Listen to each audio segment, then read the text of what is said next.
welcome back to EDH Deck Building. I am your host, Demo, and these are the cards from the Brothers War that could or should see play in the Commander format. So I like to do another list of cards after a set comes out, rather than just talking about the top 10 cards. There's a whole bunch of other cards that I really find are interesting and deserve being talked about that could definitely see play in the format, and so I want to talk about those cards as well. Are they good enough to see play in the Commander format? So this list, there's 20 cards here, is going to be a combination of cards that I think probably will see play in the Commander format, but weren't good enough to make my top 10 list. And then there's a bunch of cards that, are they good enough? Maybe, sometimes it's hard to tell. And I'll give my opinion on it, and you guys can give your opinions on these cards as well, whether or not they're going to see play in the format. So I'm going to start out with Awaken the Woods, X green sorcery. Create X 1/1 green forest dryad land creature tokens. So this is a card that as soon as I saw it, I knew it'd be getting a lot of buzz, and I knew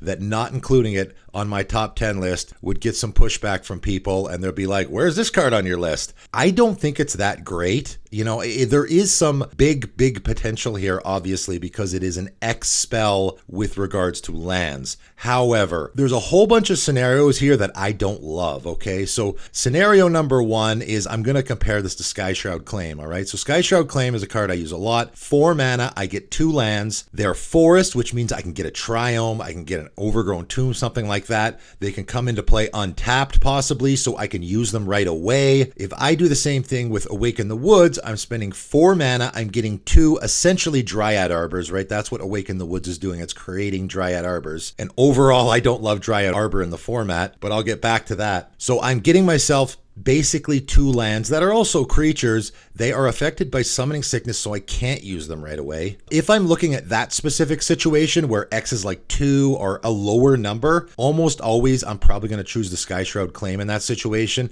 Now, of course, people say, oh, well, what if X is like 9 or 10? Okay, well, if X is a giant number, what's the scenario there? Like, the scenario is I just want to put a lot of lands in play, or is the scenario I want to put a bunch of creatures in play? I suppose if you are in a token deck, like one of those Selesnya token decks, this is probably a good fit because you're doing the token theme anyway, so why not have a bunch of token creatures that are also lands? Any land scenario here I don't think is phenomenal. If I just want to get a whole bunch of lands into play, I probably would go with Boundless Realms or something like that. Boundless Realms is 7 mana, is probably going to get me at least 7 lands. Awaken the Woods is not. So if I'm looking to just ramp really hard or just get a ton of landfall triggers, I don't think Awaken the Woods is fantastic. I think it's probably better in the token theme where I'm creating token creatures, but they're also going to tap for mana, right? I also don't love Dryad Arbor in the format. Dryad Arbor to me is very comparable to artifact lands because you have a land that is also another type, so any other board wipe that hits that type is going to hit your land as well, right? So the advantages of having my lands are creatures or my creatures are lands sort of has all the same drawbacks of having both of those things, right? So it's a good card for sure. It's definitely going to see play in the format.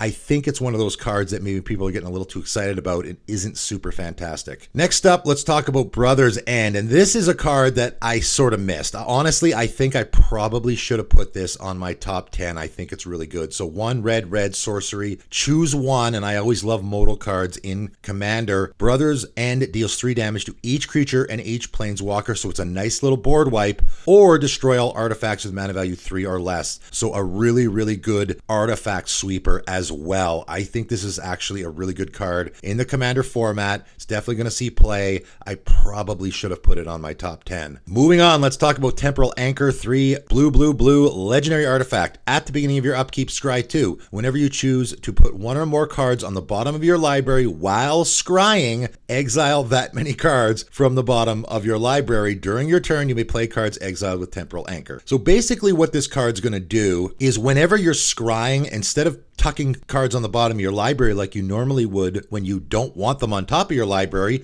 you will exile them instead, and during your turn, you can now play those cards. So I can scry a land, let's say, to the bottom of my library, it will get exiled instead, and then on my turn, I can just play it from exile. This is one of those cards that I guess you could probably just chuck in any deck. It is obviously way better in a deck where you're doing a lot of scrying, but because it is scrying itself, what this ends up becoming, if you just chuck it in any old blue deck, at the beginning of your upkeep, you're going to scry 2, which is pretty handy. Just that ability alone is pretty handy. But essentially what this sort of becomes is impulse draw. It sort of becomes, at the beginning of your upkeep, exile the top 2 cards of your library. You may play those cards this turn, right? That's sort of what is happening here if you're putting this in your deck that isn't doing a whole lot of other scrying. So it is a pretty decent card in any commander deck. Can be really, really good though if you're doing a lot of that scrying. Let's talk about Gix's command, and there's a whole cycle of new commands. Everyone really loves the command. Typically in other formats, you don't see most of the command cycle in the commander format a lot, even though modal cards are really, really good. I picked out Gix's command. I think that's probably the best option. So 3 black, black sorcery, choose 2. So we get to do 2 of these. Put 2 +1/+1 counters on up to 1 target creature. It gains lifelink until end of turn. That's not bad. Destroy each creature with power 2 or less. Return up to 2 target creature cards from your graveyard to your hand, or each opponent sacrifices a creature with the highest power among creatures they control. Now, the reason why I think this one is particularly good is because of the 2 removal options, okay? I like this as just a board wipe.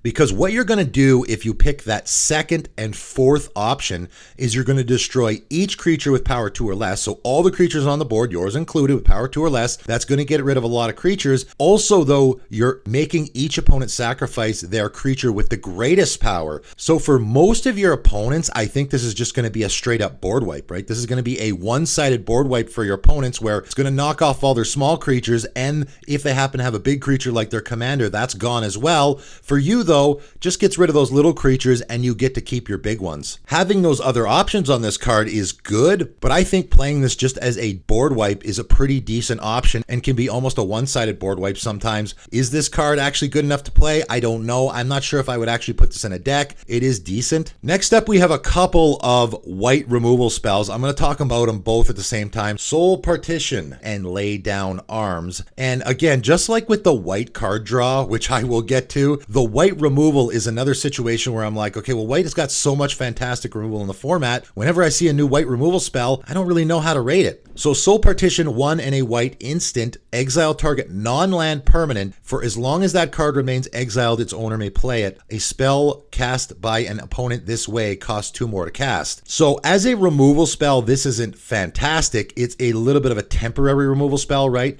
It can be a decent blink spell as well because you can exile your own stuff and then just recast it. You do have to pay for it though, so that's not great. If it's on your opponent, they have to pay an extra 2. It's okay that way. I don't think it's great. Similarly, Lay Down Arms is okay. So 1 white mana sorcery, exile target creature with mana value less than or equal to the number of planes you control. Its controller gains 3 life. So we don't really care about the controller gaining 3 life thing. That's not really relevant. You're going to exile target creature for 1 mana. That's pretty fantastic. This is sorcery speed, so obviously it's already worse than Path to Exile or Swords. Its mana value is less than or equal to the number of planes you control, so it's likely you don't want to play this outside of a mono white deck. You know, if I have 5 planes in play, I can now probably remove just about any creature on the battlefield for 1 mana. That's pretty darn good. I think it is. Sorcery speed, again, not super fantastic. So I don't know. This is a card that I'm looking at and I'm going, I think a lot of people would look at this card and think it's pretty darn good, and a lot of other people would probably think it's trash. I'm sort of in the middle. I think it's okay. I definitely could put this in a mono white deck, but I think mono white has enough great removal that I don't really need to use it. Next up, we got some card draw options here. So Symmetry Matrix, 4 mana artifact. Whenever a creature with power equal to its toughness enters the battlefield under your control, you may pay 1. If you do, draw a card. So this is another one of those cards where it comes out and you see it and you go, if this card came out 2 or 3 years ago, everybody would be putting it in their decks because it's a pretty decent colorless card draw option. But now, not so much, right? I'm thinking a lot of people are probably going to pass over this card. Now, power equal to its toughness is the majority of creatures, right? The majority of creatures in the game of Magic are going to have an equal power and toughness. I will also point out where this could be a good fit is in token decks because tokens almost always have the same power and toughness, right? They're either 1/1s or they're 2/2s. So it might be a great fit there. And this is just whenever a creature with power or toughness equal enters the battlefield. So if I create like 5 tokens, I can pay 5 mana and draw 5 cards. Pretty darn good, right? So I think in a deck like that, it's a good fit. If you have a deck where you are actually creating tokens with your commander, which there are a few that have the same power and toughness, of course, could be a great fit there as well. I think it's a card that we could definitely see in the format. I don't think it's fantastic though. Another pretty decent card draw option, Platoon Dispenser. 5 mana, artifact, creature, construct, 4/6. At the beginning of your end step, if you control 2 or more other creatures, draw a card. So a decent card draw option, again, in certain decks, I think. You can also pay 3 and a white, create a 1/1 colorless soldier artifact creature token. So this can make those tokens itself. So obviously it's going to be a great fit in a token theme. It's going to be great in a soldier tribal theme because you're creating soldier tokens. So I think it'll be good there. In any go wide strategy, you are likely going to be getting that card draw on your end step. That's pretty good. Also has Unearth, 2 white, which I don't know if we've ever seen a white Unearth ability before. That's very rare in white. Also kind of weird on this creature. You know, you can unearth it and then on your end step, you can stack the triggers so that if you have the creatures in play, you can draw a card before it gets exiled on your end step, I guess. So it can sort of be 4 mana draw card. It's sort of weird that there's Unearth on this card. There's just so many great cards for a token theme now, especially in white, that, you know, I look at a card like this and I'm just like, are you going to be able to find room for it, right? If you're in a Selesnya token theme, are you going to put Platoon Dispenser in there or are you going to put Awaken the Woods in there, right? Which one is going to be better for you? I don't know. There's just so many great options in a token theme. It can be tough. Another decent sort of card draw option-ish is Kaylas Music Box. 2 mana legendary artifact, pay white and tap. Look at the top card of your library, then exile it face down. And you can also tap until end of turn. You may play cards you own exiled with Kayla's Music Box. So again, another one of those cards that a couple of years ago people would have gotten really excited about because white needs the card draw, right? And I might even have thrown this in a deck or two. Now I'm thinking, I don't know about that, right? It's doing the exile tribal thing, I guess, but I don't know if there's any white decks out there that are doing that. So it's probably not going to fit in any deck like that. It is pretty slow. You know, I guess you can get into some funky scenarios here if you can do a lot of tapping and untapping. So I can exile a bunch of cards, right? And then whenever I feel like it, I can then tap until end of turn. I can start playing all those cards. Yeah, it's okay. It's impulse draw, essentially. Obviously, if you lose your Kayla's Music Box, you lose all those cards. So that's not great either. The more I think about it, the more I don't like this card. I think there are way, way better options out there than this for just getting some card advantage, even in white. This is a tough one. I don't know. Let me know in the comments below if you really like this card and you're going to play it. Here's an interesting one. Fateful Handoff. 3 and a black sorcery. Draw cards equal to the mana value of target artifact or creature you control. An opponent gains control of that permanent. So I had to give this card a mention. It is a card draw option. I don't know if it's a great one. Obviously, the bigger the thing that you choose, that's a big thing you're going to be giving to your opponent. However, the reason I had to give this a mention is because I just made a video about the things that certain colors don't do. And one of the things black can't do is donate stuff. We now have a great donate option. So if you're one of the like 5 people out there that have a Yukoro the Prisoner deck, this is a perfect fit, right? Because now you get to draw cards off of your commander. I guess you would draw 4 and then you get to donate it to your opponent. What a fantastic fit. Now it's totally worth it to run out and make that deck, right? I don't know about that, but still, this is a decent card draw option, I guess, but more importantly, it's a donate option in black, which I really, really like, so I had to give it a mention. All right, let's talk about over the top. 5 red, sorcery. Each player reveals a number of cards from the top of their library equal to the number of non-land permanents they control, puts all permanent cards they revealed this way onto the battlefield, and puts the rest into their graveyard. So I don't know how much play this is actually going to see in the format. This is one of those cards that I just think it's a fun card in a commander game. game, it can be really wild and out of control. If you like those kinds of cards, there is so many big splashy cards in red that are doing similar things like this already. So if you have one of those decks, this is just an absolute auto include for sure.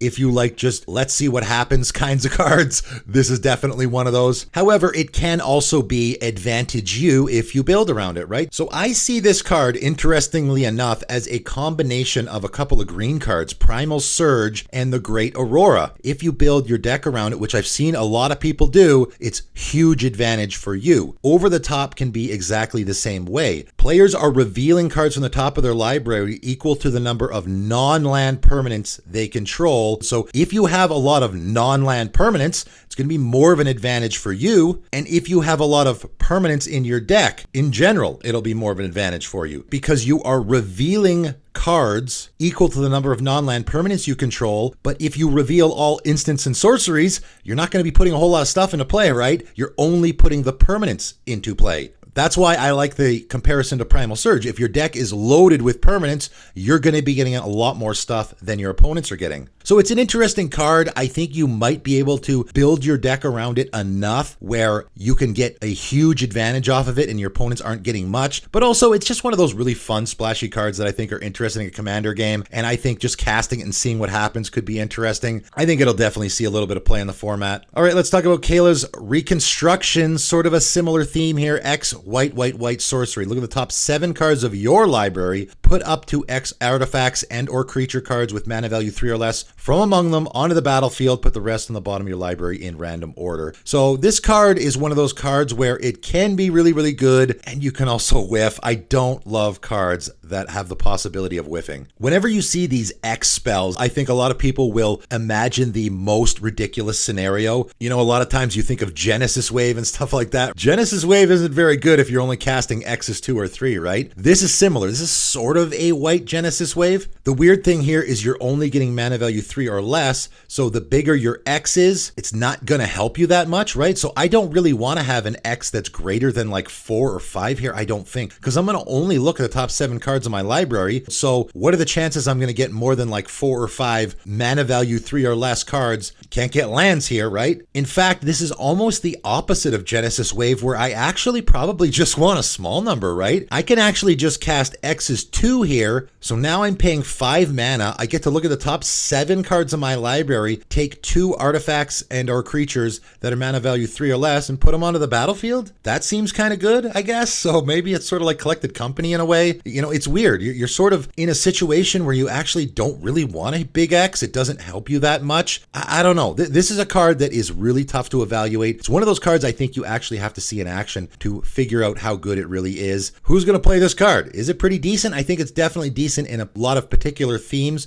where you are in a very low mana curve. Not sure if I'm going to put this in any decks. Probably not. Let's talk about Hostile Negotiations. Another card that I'm not sure if anyone's actually going to play. It's definitely interesting. 3 and a black instant. Exile the top 3 cards of your library in a face down pile. Then exile the top 3 cards of your library in another face down pile. So we're doing the same thing twice there. That's not a typo. Look at the cards in each pile, then turn a pile of your choice face up. An opponent chooses one of those piles, put that pile into your hand and the other into your graveyard. You lose 3 life. So this is sort of a black fact or fiction, sort of. I like all the mind games that are happening here. You know, I've talked about a few times on my channel how Gifts Ungiven is one of my favorite cards of all time. I think it's one of the best designed Magic cards of all time because I love the interaction between you and your opponent. As you're choosing cards, you have to figure out what is your opponent going to do, and then when your opponent's choosing the cards, they got to figure out what you're going to do. And the same is sort of applies here, right? You're going to exile these 2 piles face down. Each of them has 3 cards in it. You're going to look at them, and then you're going to choose which pile you want face up, and you're going to sort of be playing mind games with your opponent, right? Is the other pile way better that you put face down? Maybe it is. Maybe the card you want is in the face down pile. Your opponent has to sort of make this assumption. They don't get to look, right? They only get to look at the face up pile pile,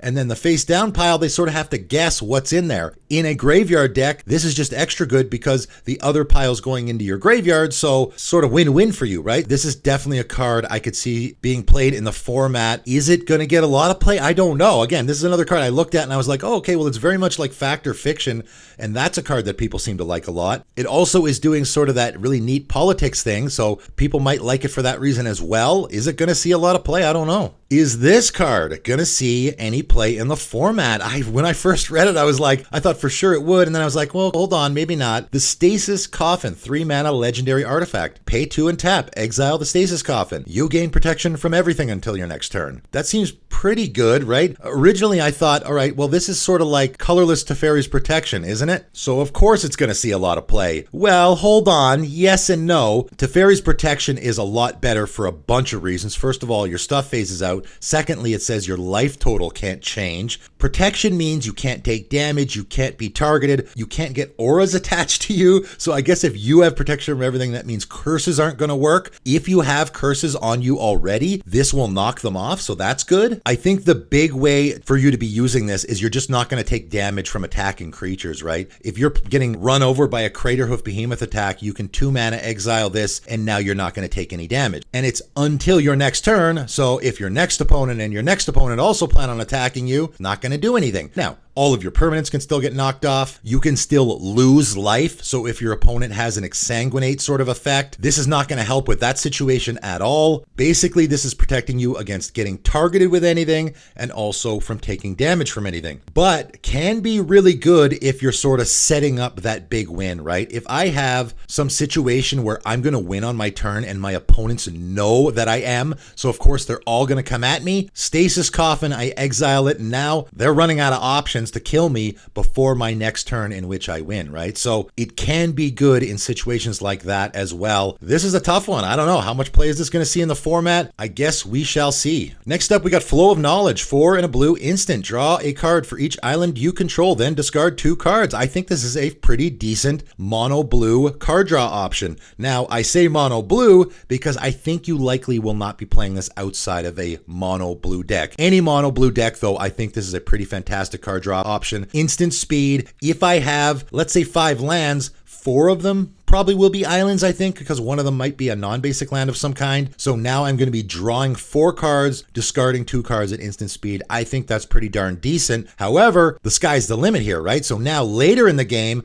I got 7 islands in play. So for 5 mana at instant speed, I'm going to draw 7 cards and then discard 2. That's pretty fantastic for 5 mana, right? So I actually think pretty darn good draw option in mono blue in the Commander format here. Next up, we got Calamities Wake, 1 and a white, instant. Exile all graveyards. Players can't cast non-creature spells this turn. Exile Calamities Wake. Another one that I was on the fence about adding it to my top 10 list. Another card that I think will fly under the radar for a lot of people. I did have one guy on my top 10 video talk about how, hey, where's Calamities Wake? I think it's pretty good. Yes, I agree with you. I also think it's pretty good. I will compare it to Blessed Respite. Another card that I was very high on that came out in Modern Horizons 2 that I think flew under the radar for a lot of people, shuffles target player's graveyard into their library and also is a fog effect. And I really like those 2 options there where I can use this to hose my opponent if they're in a graveyard deck. Also, I can use it to save myself against a Craterhoof Behemoth attack. Calamities Wake is doing the same thing where it is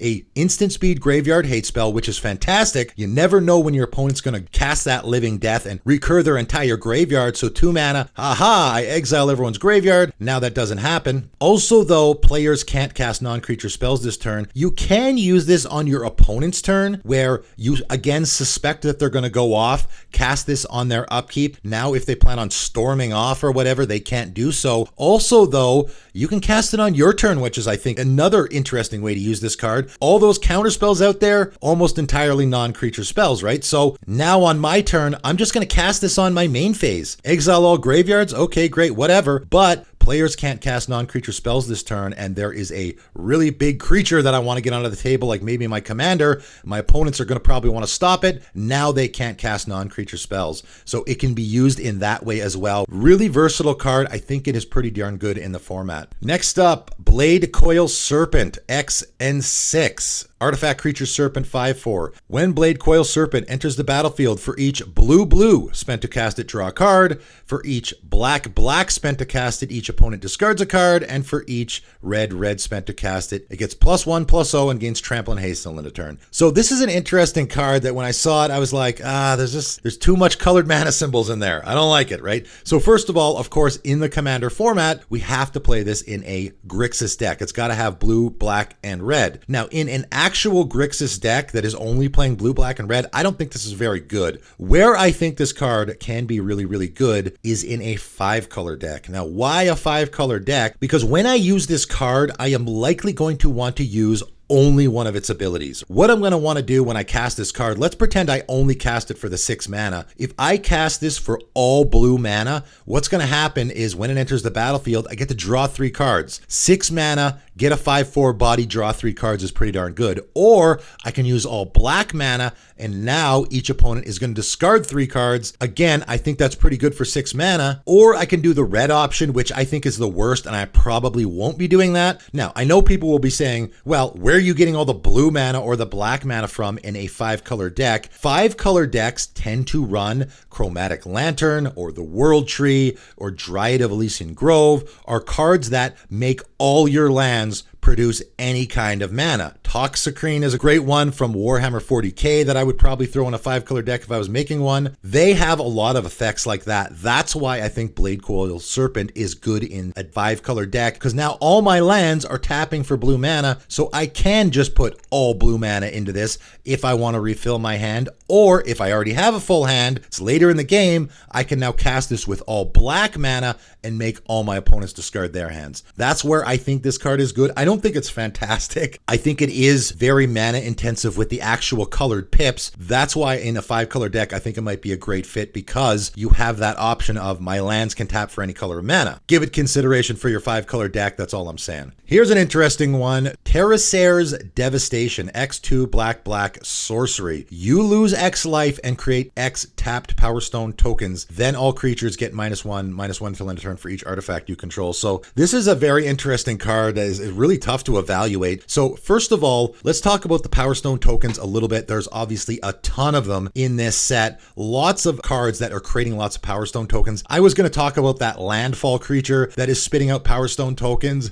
I think it's pretty good. People might think that's a great fit in a landfall theme. However, if you're looking at these Power Stone tokens, they're not super useful. You can't use them to cast non-artifact spells, so they can't be used to cast this card, for example. I think obviously they're great in an artifact theme where you're casting lots of artifacts. Also, they can be good in a deck where you are using an activated ability on your commander a lot, because they can be used for activated abilities. So for this card, am I going to be in a deck where I am in a black theme where I have a commander with an activated ability so I can actually use those Power Stones, right? Because if I cast this spell for a whole bunch of mana, I'm going to create a bunch of those tapped Power Stone tokens, and then on my next turn, they're just going to be sitting there. What am I going to use them for? I could sacrifice them if I have some sort of artifact sacrifice effect in my deck. I suppose this would be a good fit in one of those mono black artifact commanders that we saw in Warhammer, so might be a good fit there. As a board wipe, I think it's okay, because then all creatures get -1/-1 till end of turn for each artifact you control. I like that you can control the amount of minus here. You are certainly going to be spending more than 4 mana on this, so that's not super great as a board wipe. It can be good though if you're looking at your board and you already have 5 artifacts in play. This is 4 mana. All creatures get -5/-5 until end of turn. That's pretty good, right? I don't have to create any Power Stone tokens at all. If my opponent has a 6/6 creature, now I can spend the extra 1 to get that guy off the board as well, and then I get the Power Stone tokens as well, which can be good, but maybe not. I think this card is very niche. It's not a phenomenal board wipe. It can be good in certain situations. I think it does fit into a couple of decks. Who's going to be using this card? You guys let me know in the comments below. Next up, Portal to Forexia. This is a card that is definitely going to see play in the format because it is one of those big splashy cards. So 9 mana artifact. That's quite a bit. When Portal to Forexia enters the battlefield, each opponent sacrifices 3 creatures. That's great. That's something you're always going to want to be doing in a commander game. For 9 mana, that's kind of a lot. However, also at the beginning of your upkeep, put target creature card from a graveyard onto the battlefield under your control. It's a Phyrexian in addition to its other types. So again, this is just one of those cards. It's colorless, obviously, so it can go in any deck, and you literally could throw this in any deck. Now, are you going to want to find room for this in your deck that is already having trouble finding room for stuff? Probably not. Is there a particular deck where this fits extra well? I don't know. I had someone in the comments say Belbay is a commander that has gotten a lot of really great cards from this set because there is a lot of these big, splashy, colorless artifacts that can fit great there. Okay, there's a commander that is going to love a card like this probably. This to me is a card where you look at it, you go, oh man, this is doing a lot of stuff. It's really powerful, but am I going to be able to find room for this in one of my decks? Things are getting real tight already in there. I don't think it necessarily fits in any particular theme. It's just an all-around good card that you could put in any deck. So how much play is it going to see? I'm not exactly sure. And I'm going to end off this list talking about Urzas Silex, which is a card that I'm sure, again, is getting a little bit of buzz. It is definitely a powerful card. Is it going to see play in the format, though? 3 mana legendary artifact. Pay 2 white, and tap, exile Urzas Silex. Each player chooses 6 lands they control. Destroy all other permanents. Activate only as a sorcery. That is a really powerful ability. So I already talked about Disciple of Kaylas Nin on my top 10 video and how those balance effects work really, really good in white. And that's what white used to be super, super good at. For all the people who complain about white doesn't really do anything very well, I think white does a ton of things really, really well. What it has traditionally through the history of Magic done the best is these white balance effects. And maybe that's why they brought a couple of these effects back into this set, is because Brothers War is sort of harkening back to the old ways of Magic, right? And that's probably why we see a couple of cards like this in this set. This is a very old school feeling in white. So each player chooses 6 lands and then everything else gets destroyed. So in other words, all the other lands get destroyed and then also all other permanents, artifacts, enchantments, planeswalkers, everything else gets blown up. This is a fantastic option for leveling out the board. On top of that, though, when Urzas Silex is put into exile from the battlefield, so obviously you're going to be using that first ability here, you may pay 2. If you do, search your library for a planeswalker card, reveal it and put it in your hand and shuffle. So as well, I get to go get a planeswalker out of my library and put it into my hand, which is probably a reason why I'm never going to use this card. I also will point out, though, there is the fringe scenario where my opponent uses a Return to Dust on my Urzas Silex. They want to get it off the table so I can't use it. That is exiling my Urzas Silex, so that is going to trigger this, right? Because it's going to be exiled from the battlefield. I can pay the 2 and go get a Planeswalker card out of my library. Is this going to be used in Super Friends decks? Maybe. This is destroying all of the Planeswalkers, so I don't know if it's a great fit in a Super Friends deck. It does allow you to tutor for a Planeswalker, so that might be a place that it fits. Maybe. I don't know. It is destroying lands. This is a card that for sure is powerful. Maybe it'll see play in the format, but because it's destroying lands, we all know that's sort of frowned upon in the format. A lot of people aren't going to like it if they see this come down. It certainly is a card that when you play it, everyone's going to be having the removal ready to go. In order to play this and use it right away, it's going to cost you 7 mana. If you want to get that Planeswalker tutor as well, now you're up to 9 mana, so it's unlikely that's ever going to happen. Is this going to see play in the format? Anyone out there excited about this card? Does anyone out there have a specific deck where this fits really, really well? Let me know in the comments below. And any of these other cards, right? Basically, this list is, are these cards going to see play in the Commander format? I think definitely a few of them are. I think some of them are cards that are sort of flying under the radar, not necessarily good enough to make my top 10 list, but can be pretty good. A lot of the other ones are cards that I think people maybe have gotten super excited about, but maybe aren't necessarily as good as they think they are. Some fringe, interesting ones that maybe could see some play. Let me know in the comments below what are some fringe, interesting cards from this list or otherwise that you're going to definitely play in the format. But that is it for today, and thanks for tuning in.